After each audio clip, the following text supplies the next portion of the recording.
ಆರೋಗ್ಯ ಈಗ ಹೇಗೆ ನೀವು ಶಿಕ್ಷಣದಲ್ಲಿ ನಮ್ಮ ಕಾರ್ಪೊರೇಷನ್ ಸ್ಕೂಲನ್ನ ಸರ್ಕಾರಕ್ಕೆ ತಗೊಂಡಿದ್ದೀರಾ, ಸರ್ಕಾರಕ್ಕೆ ತಗೊಂಡು ಅದಕ್ಕಿಂತ ಉತ್ತಮವಾಗಿ ಶಕ್ತಿನ ತುಂಬುವ ಒಂದು ಒಳ್ಳೆ ವ್ಯವಸ್ಥೆ ನಿರ್ಮಾಣ ಮಾಡುವಂತ ಪ್ರಯತ್ನವನ್ನು ಮಾಡಿದ್ದೀರಾ.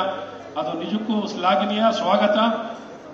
ಅದೇ ದಾರಿಯಲ್ಲಿ ಇನ್ನ ನಮ್ಮ ಬೆಂಗಳೂರು ನಗರದಲ್ಲಿ ಈಗಿರುವಂತಹ ಶಾಲೆಗಳಿಗೆ ಇನ್ನ ವ್ಯವಸ್ಥೆಯನ್ನು ಹೆಚ್ಚಿಸಿಕೊಡಿ ಸರ್. ಹಾಗೆ ಇನ್ನ ಹೆಚ್ಚಿನ ಶಾಲೆನ ಪ್ರಾರಂಭವನ್ನು ಉನ್ನತ ಶಿಕ್ಷಣದಲ್ಲಿ ಒಂದಿಷ್ಟು ಕಾಲೇಜಿನ ಕೊರತೆ ಇದೆ. ತುಂಬಾ ಕ್ಷೇತ್ರದಲ್ಲಿ ಒಂದು ಕಾಲೇಜು ಇಲ್ಲ. ಹಾಗಾಗಿ ಆ ಕಾಲೇಜುಗಳನ್ನ ಕೆಲವು ಕ್ಷೇತ್ರದಲ್ಲಿ ಸರ್ಕಾರಿ ಕಾಲೇಜುಗಳು ಒಂದೂ ಸಹ ಇಲ್ಲ, ಕೆಲವು ವಿಧಾನಸಭಾ ಕ್ಷೇತ್ರದಲ್ಲಿ ಒಂದೂ ಸರ್ಕಾರಿ ಕಾಲೇಜ್ ಇಲ್ಲ, ಪಾಲಿಟೆಕ್ನಿಕ್ ಕಾಲೇಜುಗಳಿಲ್ಲ. ಇವನ್ನೇನಾದ್ರು ಪ್ರಾರಂಭ ಮಾಡಲಿಕ್ಕೆ ತಾವೇನಾರ ಸರ್ಕಾರದಲ್ಲಿ ಗಮನವಹಿಸಿ ಮಾಡುವಂತ ಪ್ರಯತ್ನವನ್ನು ಮಾಡಿ. ಆರೋಗ್ಯ ಇಲಾಖೆಯಲ್ಲಿ ನಮ್ಮ ಬೃಹತ್ ಬೆಂಗಳೂರು ಮಹಾನಗರ ಪಾಲಿಕೆಯಲ್ಲಿ ಏನೊಂದು ಪ್ರಾಥಮಿಕ ಆರೋಗ್ಯ ಕೇಂದ್ರಗಳು ಇವನ್ನೆಲ್ಲವನ್ನು ಇವತ್ತು ಬಿಬಿಎಂಪಿನಲ್ಲಿ ನಿರ್ವಹಣೆ ಮಾಡಲಿಕ್ಕೆ ಕಷ್ಟ ಆಗುತ್ತೆ.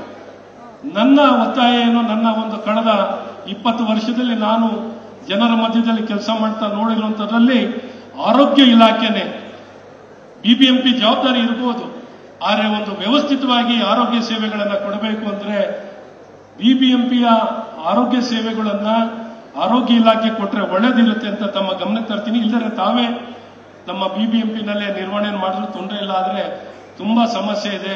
ಹಾಗಾಗಿ ತಾವು ಅದ್ರ ಬಗ್ಗೆ ಕಾಳಜಿ ವಹಿಸಿ. ಮತ್ತು ಪೌರ ಕಾರ್ಮಿಕರು ಸ್ವಚ್ಛತೆಯಲ್ಲಿ ನಮ್ಮೆಲ್ಲ ಕಡೆ ತುಂಬಾ ಕಡೆ ಪೌರ ಕಾರ್ಮಿಕರ ಕೊರತೆ ಇದೆ. ಆ ಪೌರ ಕಾರ್ಮಿಕರ ಎಲ್ಲೆಲ್ಲಿ ಕೊರತೆ ಇದೆಯೋ ಆ ತಕ್ಷಣ ಅವ್ರನ್ನ ನೇಮಕ ಮಾಡುವಂತ ಕ್ರಮವನ್ನ ತಕ್ಷಣ ಜರುಗಿಸಿ. ನಮಗೆ ತುಂಬಾ ಕಡೆ ಪೌರ ಕಾರ್ಮಿಕರ ಸಿಬ್ಬಂದಿಗಳ ಕೊರತೆ ಇದೆ ಅಂತ ತಮ್ಮ ಈ ಗಮನಕ್ಕೆ ತಂದು ಏನೊಂದು ಇವತ್ತು ಕುಂದು ಕೊರತೆಯ ಸಭೆಯನ್ನ ನಾವೇನು ಆಯೋಜನೆಯನ್ನ ಮಾಡಿ ಇವತ್ತು ನಾಗರಿಕರು ಭಾಗವಹಿಸ್ತಿದ್ರೆ ಬಹಳ ಉತ್ತಮವಾಗಿರುವಂತಹ ಒಂದು ಕಾರ್ಯಕ್ರಮ ಸರ್. ಇದರ ಮೂಲಕ ನೀವು ನೇರವಾಗಿ ಜನರ ಜೊತೆ ಸಂಪರ್ಕಕ್ಕೆ ಬಂದು ಅವರ ಕುಂದು ಕೊರತೆಗಳನ್ನು ಬಗೆಹರಿಸಲಿಕ್ಕೆ ಸಾಧ್ಯವಾಗುತ್ತೆ.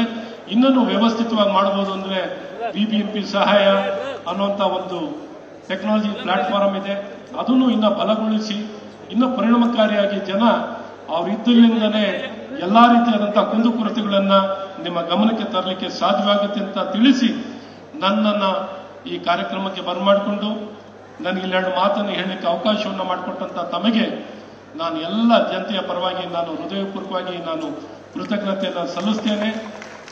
ನಿಮಗೂ ಭಗವಂತ ಕರುಣಿಸಲಿ, ನಿಮಗೂ ಒಳ್ಳೇದಾಗಲಿ, ಉನ್ನತ ಸ್ಥಾನಕ್ಕೆ ಹೋಗಿ ಮುಂದಿನ ದಿನದಲ್ಲಿ ಇಡೀ ನಾಡಿನ ಜನತೆ ನಿಮಗೂ ಮ್ಯಾಂಡೇಟ್ ಕೊಟ್ಟಿದ್ದಾರೆ, ಮುಖ್ಯಮಂತ್ರಿನೂ ತಾವಾಗಲಿ ಅಂತ ಈ ಸಂದರ್ಭದಲ್ಲಿ ಶುಭವನ್ನು ಹಾರೈಸಿ ಎಲ್ಲರ ಪರವಾಗಿ ನೀವು ಸ್ಥಾನವನ್ನ ಅಲಂಕರಿಸಿ ಅಂತ ಶುಭವನ್ನು ಕೋರ್ತೇನೆ.